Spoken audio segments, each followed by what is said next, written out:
आज इस वीडियो में हम कंप्लीट प्रोसेस देखने वाले हैं कि अगर आपके पास 10 या फिर उससे ज़्यादा एम्प्लॉइज़ हैं और आप गुमास्ता का रजिस्ट्रेशन करना चाहते हैं तो कैसे करेंगे, उसका कंप्लीट प्रोसेस क्या है।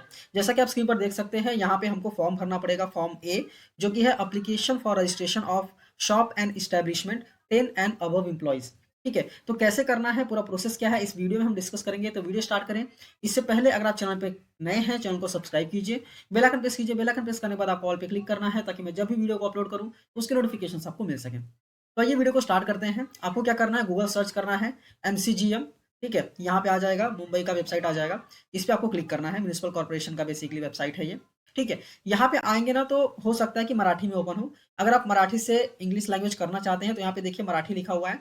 चूंकि ये इंग्लिश में है इसलिए यहाँ पे मराठी का ऑप्शन आ रहा है। अगर ये मराठी में होगा तो यहाँ पे इंग्लिश का ऑप्शन आएगा, तो इंग्लिश पे क्लिक करके आप उसको इसको इंग्लिश में कर सकते हैं। ठीक है, अभी क्या करना है, यहाँ पे आपको फॉर बिजनेसेस में आना है और यहाँ पे आ जाता है शॉप एंड इस्टेब्लिशमेंट, इस पे आपको क्लिक कर देना है।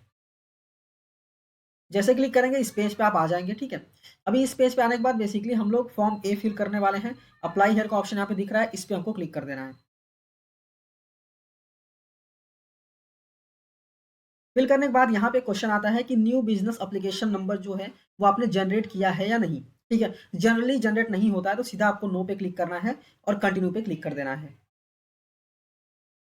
यहाँ आने के बाद अब ये चीज़ आपको फिल करनी है। पहले आपको फिल करना है नेम ऑफ द इस्टेब्लिशमेंट, मतलब आपके बिजनेस का नाम क्या है, वो नाम आपको यहाँ पे टाइप करना है। ठीक है, इसके बाद पूछता है whether the business premises property is assessed by BMC. BMC assess करती है तो आपको यस करना है। ठीक है, जैसे यस करेंगे यहाँ पे क्लिक हियर का ऑप्शन आएगा, इस पे आप क्लिक करेंगे, नया टैब ओपन हो जाता है। ठीक है,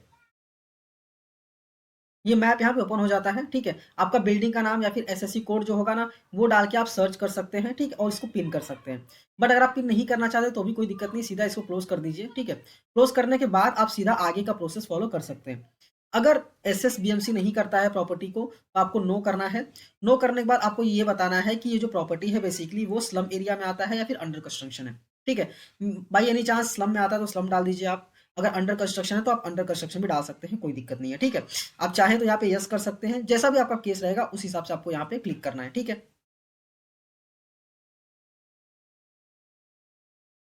तो यहाँ पे फिलहाल यस कर दिया है हमने। ठीक है, यस करने के बाद अभी यहाँ पे आता है postal address of and situation, कहाँ पे स्थापना, जो आपका इस्टेब्लिशमेंट है उसका एड्रेस क्या है, वो एड्रेस आपको प्रॉपरली यहाँ पे फिल करना है। ठीक है, मैं यहाँ पे फिल करके नहीं दिखा रहा हूँ, यहाँ पे क्या क्या चीज़ आपको फिल करनी है वो सारी चीज़ें मैं आपको बता रहा हूँ। ठीक है, क्योंकि मैं फिल करूंगा तो फिर वो बाद में मुझे फिर हाइड वगैरह करना पड़ता है, इसलिए आपको सारी चीज़ें यहाँ पे फिल करनी है। ठीक है, जैसे हाउस नेम हो गया, हाउस का नंबर हो गया, सिटी ऑटोमेटिकली आ जाता है, पिन कोड यहाँ पे आपको सेलेक्ट करना है। जो भी आप पिन कोड सेलेक्ट करेंगे उस पिन कोड के हिसाब से जो वार्ड है ना यहाँ पे नीचे, वो वार्ड यहाँ पे आ जाएगा ऑटोमेटिकली। ठीक है, जो यहाँ पे पिन कोड आप फिल करेंगे।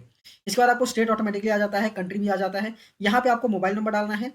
ठीक है, और यहाँ पे आपको बेसिकली ईमेल आई डालना है, तो मैं यहाँ पे डाल देता हूँ, बेसिकली कुछ भी डालता हूँ मैं यहाँ पे, आपको करेक्ट डालना है। ठीक है, इसके बाद वार्ड नंबर जैसा कि मैंने आपको बता दिया, जो आप पिन कोड डालेंगे उसके हिसाब से वार्ड नंबर आ जाता है। ठीक है, इसके बाद आपको डालना है date of commencement of business, business आपने कभी स्टार्ट किया था। यहाँ पे कैलेंडर वाला जो आइकन दिख रहा है इस पे आप क्लिक करेंगे। क्लिक करने के बाद आप यहाँ पे डेट जो है वो सिलेक्ट कर सकते हैं, पीछे का बैक डेटेड भी आप सेलेक्ट कर सकते हैं, कोई दिक्कत नहीं है। ठीक है, इसके बाद आता है कैटेगरी ऑफ स्टैब्लिशमेंट। स्टैब्लिशमेंट की कैटेगरी क्या है, ड्रॉप डाउन में देखिए, शॉप है, कॉमर्शियल है, रेजिडेंशियल होटल है, रेस्टोरेंट है या फिर थिएटर है, तो आपके हिसाब से आप यहाँ पे सिलेक्शन कर लीजिए। ठीक है, नेक्स्ट आता है कि नेचर ऑफ बिजनेस क्या है आपका। यहाँ पे नेचर ऑफ बिजनेस बहुत सारे आपको देखने को मिल जाते हैं। ठीक है, तो आपका जो भी नेचर ऑफ बिजनेस है वो नेचर ऑफ बिजनेस आपको यहाँ पे सेलेक्ट करना है। ठीक है, बहुत सारी दिख जाती हैं, आप चाहिए तो प्रॉपर्ली इसको रीड कर लीजिएगा। आपका जो भी सही बैठता है इस पे वही बेसिकली आपको यहाँ पे सेलेक्ट कर लेना है। ठीक है, तो यहाँ पे सेलेक्ट करने के बाद पूछता है वेदर इस्टेब्लिशमेंट फॉल अंडर। अभी ये जो इस्टेब्लिशमेंट है वो फॉल कैसे करता है, पब्लिक या प्राइवेट, तो जनरली प्राइवेट रहता है तो आपको प्राइवेट सेक्टर ही सेलेक्ट कर लेना है। अगर आपका पब्लिक है तो पब्लिक लीजिए, अदरवाइज प्राइवेट ही लीजिए। ठीक है, स्क्रॉल डाउन करके नीचे आएंगे तो यहाँ पे पूछा जाता है address of the office store room. अगर आपका ऑफिस स्टोर रूम वगैरह कुछ है तो उसका एड्रेस आपको यहाँ पे डालना पड़ेगा, नहीं है तो यहाँ पे देखिए ब्लैंक ही है। यहाँ पे अगर भरना रहेगा तो टिक करेंगे तो आएगा भरने के लिए, नहीं टिक करेंगे तो भरने का कोई ऑप्शन नहीं, क्योंकि स्टोर रूम वगैरह कुछ कुछ केसेस में store room godown warehouses होते हैं, कुछ कुछ केसेस में नहीं होते। जिन केसेस में होते हैं उनको वेयर हाउस गोडाउन या फिर आपका जो स्टोर रूम है उसका एड्रेस यहाँ पे आपको डालना पड़ेगा। अब यहाँ पे आता है एम्प्लॉयर का नाम और एड्रेस। ठीक है, अभी यहाँ पे एम्प्लॉयर पे आपको सेलेक्ट करना है, प्रोप्राइटरी है, पार्टनरशिप है, लिमिटेड प्राइवेट लिमिटेड कंपनी है, ट्रस्ट है। अगर प्रोप्राइटरी आप सेलेक्ट करेंगे तो जनरली बेसिक नॉलेज है कि एक ही रहेगा पर्सन। ठीक है? तो आपको इंटर नेम पे क्लिक करना है और उसका पूरा डिटेल यहाँ पे डालना है, मतलब नाम और एड्रेस, मोबाइल नंबर, यहाँ पे देखिए मोबाइल नंबर भी है, ईमेल आईडी भी है, तो वो सारी चीज़ें भी आपको यहाँ पे डाल देनी है। अगर बाई एनी चांस आपका पार्टनरशिप फर्म है, तो कितने पार्टनर्स हैं, मान लो 2-3 पार्टनर्स हैं, 3 पार्टनर्स आपको डालना है और इंटर नेम पे क्लिक करके देखिए 3 आ जाएगा। तो वैसे आपको डालना है, ठीक है? तो फॉर एग्ज़ाम्पल यहाँ पे प्रोप्राइटर है, तो फिलहाल प्रोप्राइटर ले लेता हूँ मैं, यहाँ पे मैं 1 कर देता हूँ, ठीक है? और यहाँ पे मैं इंटर नेम पे क्लिक करता हूँ, तो ये बेसिकली एक ही नाम और एड्रेस डालने के लिए यहाँ पे आएगा, ठीक है? आई थिंक ये भी आपको क्लियर हो गया होगा। नेक्स्ट यहाँ पे आता है government resolution number in case of board या फिर कॉर्पोरेशन, ठीक है? अगर बोर्ड या फिर कॉर्पोरेशन है तो उसका गवर्नमेंट रेजोल्यूशन नंबर होगा, वो आपको यहाँ पे डालना है। नहीं है तो सीधा छोड़ दीजिए आप, कोई दिक्कत नहीं है। और आपके बिजनेस को स्टार्ट करने के लिए, बिजनेस को रन करने के लिए कोई और सर्टिफिकेट वगैरह चाहिए रहता है, रजिस्ट्रेशन नंबर चाहिए रहता है, तो वो आपको यहाँ पे डालना पड़ेगा। नहीं है तो आप इसको भी ब्लैंक छोड़ सकते हैं, कोई दिक्कत नहीं है। फिर आता है name of the member of employers family employed in the establishment. अगर आपका कोई फैमिली मेंबर भी काम करता है वहां पे, तो उसका डिटेल आपको यहाँ पे डालना है। अगर एक पर्सन काम करते हैं तो एक डालना है और नेम इंटर करना है। अगर नहीं काम करते हैं तो कोई दिक्कत नहीं है, आप मत डालिए, ठीक है? तो यहाँ पे कुछ भी डालने की जरूरत नहीं है, ठीक है? हम सीधा इसको ब्लैंक छोड़ देंगे। फिर आता है नीचे कि number of persons occupied position of management, management में कितने पर्सन्स हैं।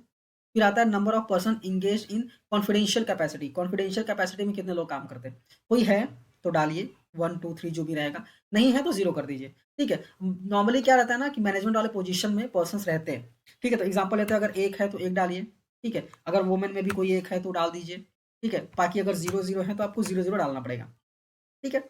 फिर आता है details of man power worker, अभी कितने वर्कर्स काम करते हैं वो आपको यहाँ पे डालना है, कितने आदमी हैं कितनी स्त्रियां हैं, ठीक है? इसके बाद यहाँ पे आता है number of apprentice under the apprentice act, basically training वगैरह जो लेते हैं ना, वैसा कुछ अगर कोई है तो आप यहाँ पे डाल सकते हैं। फिर आता है नंबर ऑफ कॉन्ट्रैक्ट लेबर, कोई कॉन्ट्रैक्ट लेबर है तो वो भी आपको यहाँ पे स्पेसिफिकली अलग से दिखाना है। अगर कोई पार्ट टाइम वर्कर है तो वो भी आपको यहाँ पे स्पेसिफिकली अलग से दिखाना है, ठीक है? इसके बाद यहाँ पे टोटल अमाउंट आपका आ जाता है। एग्जाम्पल लेते हैं, यहाँ पे 5 हैं, यहाँ पे 6 हैं, ठीक है? यहाँ पे एग्जाम्पल लेते हैं 0 0, कोई कोई नहीं है। फिर यहाँ पे फॉर एग्जांपल कॉन्ट्रैक्ट में 4 लोग काम करते हैं, 3 लोग काम करते हैं, ठीक है? तो ऐसे बेसिकली आपको डालने पड़ेंगे, ठीक है? जैसा भी आपका सिचुएशन रहेगा, जैसा भी पर्सन्स आपके पास जो है वो काम कर रहे होंगे। इसके बाद आता है name of the authorised person if any, अगर कोई ऑथराइज्ड पर्सन है तो उसका डिटेल डालना है, अदरवाइज आप इसको स्किप कर सकते हैं, कोई दिक्कत नहीं है। अगर है तो आप टिक मार्क पे क्लिक कीजिए और नाम एड्रेस डालना पड़ेगा, नहीं है तो टिक मार्क पे क्लिक करने की जरूरत नहीं है। फिर आता है name of the manager if any, ठीक है? अभी नेम ऑफ द मैनेजर अगर आप यहाँ पे देखेंगे तो ऊपर आपने मैनेजर के पोस्ट पे एक पर्सन को डाला था, ठीक है? तो आप चाहिए तो यहाँ पे डाल सकते हैं, कोई दिक्कत नहीं है। मैनेजर जो भी रहेगा उस पर क्लिक करना है और मैनेजर के डिटेल्स आपको यहाँ पे डालने हैं। नहीं है तो सीधा नो पे अनटिक कर दीजिए, कोई दिक्कत नहीं है। इसके बाद आता है is the place of business conducted in owned premises, क्या ये आपका खुद का प्रीमाइसेस है जहाँ पे आप बिजनेस कर रहे हैं? अगर है तो यस कीजिए। यस करने के बाद यहाँ पे कुछ डिटेल्स डालने की जरूरत नहीं है, बट अगर आप चाहें तो खुद का नाम ही डाल सकते हैं, कोई दिक्कत नहीं है। अगर नो है तो नो पे क्लिक कर दीजिए। नो पे क्लिक करेंगे तो यहाँ पे कुछ भी डालने की जरूरत नहीं आएगी। अगर यहाँ पे नो पे क्लिक करेंगे इसका मतलब ये है कि अगर खुद का नहीं है तो मतलब रेंटेड है, तो यहाँ पे नीचे आ जाता है कि क्या ये रेंटेड है। अगर पहला वाला आपने नो किया तो इसका वाला बेसिकली यस रहेगा। अब यस रहेगा तो जिसका नाम पे है उसके डिटेल्स यहाँ पे डालने पड़ेंगे। अगर पहला वाला यस कर दिया, खुद का है तो रेंटेड नहीं रहेगा, तो इसको नो करना पड़ेगा, ठीक है? उसके हिसाब से आपको सिलेक्शन करना होगा। नेक्स्ट आता है प्रिवेंशन ऑफ सेक्सुअल हरेसमेंट, तो आपको बेसिकली नो नो ही करना है। सॉरी, यहाँ पे क्या बोला है, prevention of sexual harassment committee constituted, yes कर दीजिए सीधा, ओके। फिर इज, अगर ऐसा कुछ कंस्टिट्यूट किया गया है तो आपको यस कर देना, अदरवाइज यस कर देंगे तो भी कोई दिक्कत नहीं है वैसे। क्या था, is the business conducted in the premises owned, ठीक है? रेंटेड बाई फैमिली मेंबर या फिर रिलेटिव, यस ऐसा कुछ है तो यस कीजिए, अदरवाइज नो कर दीजिए। फिर क्या, is the place of business is conducted in a flat apartment residential house property में कर रहे हैं क्या आप किसी कॉमर्शियल में ना करके फ्लैट में या फिर रेसिडेंशियल सोसाइटी में कर रहे हैं क्या? अगर है तो यस कीजिए, अदरवाइज नो कर दीजिए, ठीक है? इसके बाद आपको कंटिन्यू पे क्लिक कर देना है। तो मैं फटाफट फिल कर लेता हूँ और कंटिन्यू पे क्लिक कर देता हूँ। कंटिन्यू करने के बाद आपको बेसिकली यहाँ पे डिटेल्स अपलोड करने के ऑप्शन आएंगे, जैसे कि यहाँ पे आधार कार्ड हो गया, एड्रेस प्रूफ में आप आधार कार्ड डाल सकते हैं, कोई दिक्कत नहीं है, या फिर इलेक्ट्रिसिटी बिल डाल सकते हैं। इसके बाद आता है photo of establishment with name board in Marathi, ठीक है? तो आपको आपका बोर्ड अगर बनाया रहेगा आपने शॉप का तो उसका बोर्ड का फोटो आपको यहाँ पे डालना है, ठीक है? इसके बाद आता है कि copy of licence registration which is mandatory, अगर आपको जो बिजनेस आप रन कर रहे हैं उस बिजनेस को रन करने के लिए कोई लाइसेंस की अगर आवश्यकता है और वो लाइसेंस अगर आपने लिया है तो वो यहाँ पे आपको अपलोड करना है, ठीक है? अगर आपका प्रॉपर्टी रेंटेड या फिर लिस्ट पे है तो इन चारों में से कोई एक डिटेल या फिर डॉक्यूमेंट आपको यहाँ पे अपलोड करने होंगे। लिस्ट पे नहीं है कोई दिक्कत नहीं है, छोड़ दीजिए। इसके बाद आता है कि अगर आपका बिज़नेस किसी रेजिडेंशियल हाउसिंग सोसाइटी में है बेसिकली, मतलब शॉप में नहीं है, फ्लैट में वगैरह में आप अपना बिज़नेस कर रहे हैं, तो नो ऑब्जेक्शन सर्टिफिकेट लगेगा रेजिडेंशियल सोसाइटी का, बेसिकली नो ऑब्जेक्शन सर्टिफिकेट लगेगा। वो आपको यहाँ पे अपलोड करना पड़ेगा, ठीक है। Consent letter from premises owner, अगर कोई ओनर कोई और है और उससे आप कंसेंट लेटर ले सकते हैं, तो वो आपको यहाँ पे अपलोड करना है, ठीक है। इसके बाद आता है कि सेक्सुअल हरेसमेंट कमिटी अगर कुछ है, अगर बनाया हुआ है आपने, तो उसको आप यहाँ पे अपलोड कीजिए। नहीं बनाया तो सीधा जो पहला था ना, पिछला मैंने बताया, उसको नो कर दीजिए, कोई दिक्कत नहीं है।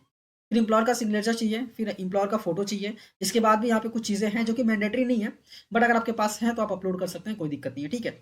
अपलोड करने के बाद यहाँ पे कुछ डिक्लेरेशन के लिए आता है, ठीक है। तो आपको क्या करना है, सीधा अपलोड पे क्लिक करना है। अपलोड पे क्लिक करने के बाद एक फाइनल सबमिट का ऑप्शन आएगा। सबमिट करेंगे तो यहाँ पे कुछ पैसे वगैरह नहीं लगते हैं और आपका सर्टिफिकेट जो है वो जनरेट हो जाता है। तो आई होप आपको समझ में आ गया है कि अगर तुरंत जनरेट नहीं होता है तो बेसिकली आप कुछ थोड़ा वेट कीजिए, आपको मेल पे भी आ जाता है और आपका जनरेट भी हो जाता है बेसिकली। तो आई होप आपको पूरा प्रोसेस समझ में आ गया होगा, ठीक है। यहाँ पे एक चीज़ का डाउट आपको आ सकता है, क्या डाउट है वो भी पहले मैं बता देता हूँ आपको। आपको डाउट बेसिकली ये वाला आ सकता है, whether the business premises properties assessed by BMC, अगर यस है तो कैसे सिलेक्शन करेंगे। चलो मैं ये भी आपको बता ही देता हूँ। आपको क्या करना है, basically click here to locate, ठीक है, इस पे क्लिक करना है, ठीक है। आपका लोकेशन बेसिकली ओपन हो जाता है, मैप ओपन हो जाता है। जैसे ही मैप ओपन हो गया ना, ओपन होने के बाद आप बिल्डिंग का नाम यहाँ पे डाल दीजिए। फॉर एग्जाम्पल मैं यहाँ पे डाल देता हूँ, ठीक है। तो यहाँ पे बिल्डिंग के नेम बेसिकली आ जाते हैं। तो मेरा फॉर एग्जाम्पल ये वाला है, ठीक है, एग्जाम्पल ले रहा हूँ मैं, ठीक है। ये वाला यहाँ पे आ गया, ठीक है। ये बेसिकली मेरा बिल्डिंग है जो कि यहाँ पे लोकेट करके बता दिया इसने। आप थोड़ा सा जूम आउट करके भी देख सकते हैं कि करेक्ट बिल्डिंग है या नहीं है, ठीक है। तो वो आपको यहाँ पे सेलेक्ट कर लेना है। मैं यहाँ पे कर लेता हूँ, ठीक है। फॉर एग्जाम्पल ये वाला है, ठीक है, ये मेरी बिल्डिंग है। तो हम क्या करेंगे, सीधा इसको सेलेक्ट करेंगे। यहाँ पे जो ये है ना ग्रीन, सॉरी ब्लू वाला आइकन है यहाँ पे, इस पे क्लिक करना है। क्लिक करने के बाद हम यहाँ पे क्लिक कर देंगे। जैसे ही क्लिक करेंगे, ये इसका बेसिकली सैक कोड नंबर दे देगा, एड्रेस भी दे देगा। हम सीधा इसको सेलेक्ट पे क्लिक कर देंगे। जैसे सेलेक्ट पे क्लिक करेंगे, ये देखिए एड्रेस और बीएमसी आईडी यहाँ पे आ गई, ठीक है। तो ऐसे basically click here to locate it on my BMC ID map पे ऐसे आपको यूज करना है। तो आई होप आपको क्लियरली समझ में आ गया होगा सारी चीजें। आपको फिर भी कोई डाउट रहेगा तो मुझे कमेंट करके पूछ सकते हैं। ये वीडियो अच्छी लगी है तो वीडियो को लाइक कीजिए, अपने दोस्तों के साथ भी शेयर कीजिए और ऐसी ही वीडियोस को देखने के लिए चैनल को सब्सक्राइब करना मत भूलिए। मिलते हैं नेक्स्ट वीडियो में। Thank you for watching and all the best.